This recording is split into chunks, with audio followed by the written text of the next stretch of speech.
राजा परीक्षित अर्जुन के पोते और अभिमन्यु के पुत्र थे। संसार सागर से पार करने वाली नौका स्वरूप भागवत का प्रचार इन्हीं के द्वारा हुआ। पांडवों ने संसार त्याग करते समय इनका राज्य अभिषेक किया था। इन्होंने नीति के अनुसार पुत्र के समान प्रजा का पालन किया। एक बार राजा परीक्षित अखेत हेतु वन में गए। वन्य पशुओं के पीछे दौड़ने के कारण वे प्यास से व्याकुल हो गए तथा जलाशय की खोज में इधर उधर घूमते घूमते वे समीक ऋषि के आश्रम में पहुंच गए। ऋषि समी के आश्रम में उनके पुत्र सिंगी एवं अन्य ऋषि कुमार एक साथ रहकर अध्ययन करते थे। सभी विद्यार्थी जंगल गए हुए थे। समीक ऋषि आश्रम में समाधि में लीन बैठे हुए थे। उसी समय प्यास से व्याकुल होते हुए राजा परीक्षित आश्रम में पहुंचे। राजा ने आश्रम में इधर उधर काफी पानी तलाश किया और समीक ऋषि से समाधि में बैठे हुए थे उनके पास गए और बड़ी विनम्रता के साथ कहने लगे, मुझे प्यास लगी है, कृपया पानी दीजिए। राजा ने अपने वचन 3-4 बार लगातार दोहराए, लेकिन राजा को लगा कि ऋषि समाधि में लीन होने का ढोंग कर रहे हैं। इस बात पर राजा को गुस्सा आ गया और पास ही पड़े एक मरे हुए सांप को उठाकर उन्होंने ऋषि के गले में डाल दिया। आश्रम से जाते हुए राजा परीक्षित को एक ऋषि कुमार ने दूर से देख लिया। सभी ऋषि कुमार राजा के स्वागत के लिए उसी क्षण आश्रम में पहुंचे, लेकिन जब वे आश्रम में पहुंचे तो राजा आश्रम से जा चुके थे।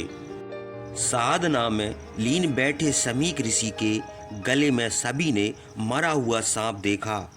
इतना देखकर उनके पुत्र श्रृंगी को क्रोध आ गया और उन्होंने हाथ में जल लेकर राजा को श्राप देते हुए कहा कि मेरे पिताश्री का अपमान करने वाले राजा परीक्षित की मृत्यु आज से 7वें दिन तक्षक नाग के काटने से होगी। इस बीच अन्य ऋषि कुमारों ने समीक ऋषि के गले से मरा हुआ सांप निकाला।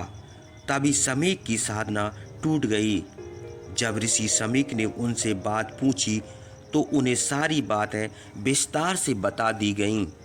उनकी बात सुनकर समीक बोले, पुत्र, एक साधारण से अपराध के लिए राजा परीक्षित को सर्पदंश से मृत्यु का श्राप देना उचित नहीं है। यह बहुत ही बुरा है। यह हमें शोभा नहीं देता। पुत्र, अभी तुम्हें इन बातों का ज्ञान प्राप्त नहीं हुआ, इसलिए तुम ईश्वर की शरण जाओ और अपने अपराध की क्षमा याचना करो। राजा परीक्षित को राजभवन पहुँचते पहुँचते अपनी गलती का एहसास हो गया। ऋषि समीक का एक शिष्य राजा परीक्षित के पास गया और कहने लगा, राजन, ब्रह्म समाधि में लीन समीक ऋषि की ओर से आपका उचित आदर सत्कार नहीं हुआ, जिसके लिए उन्हें अत्यंत खेद है।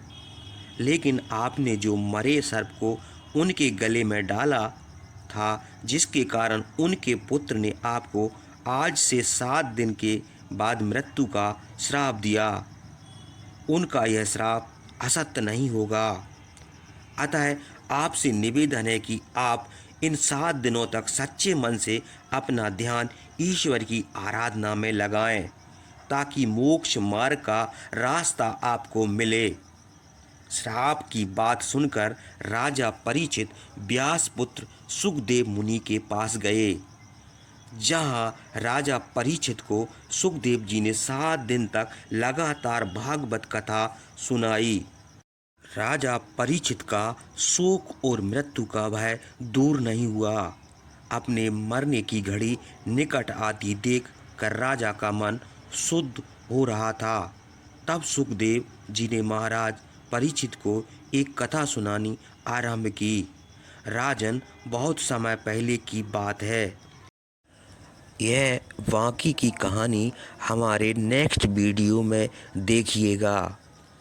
हमारे चैनल को सब्सक्राइब कीजिए।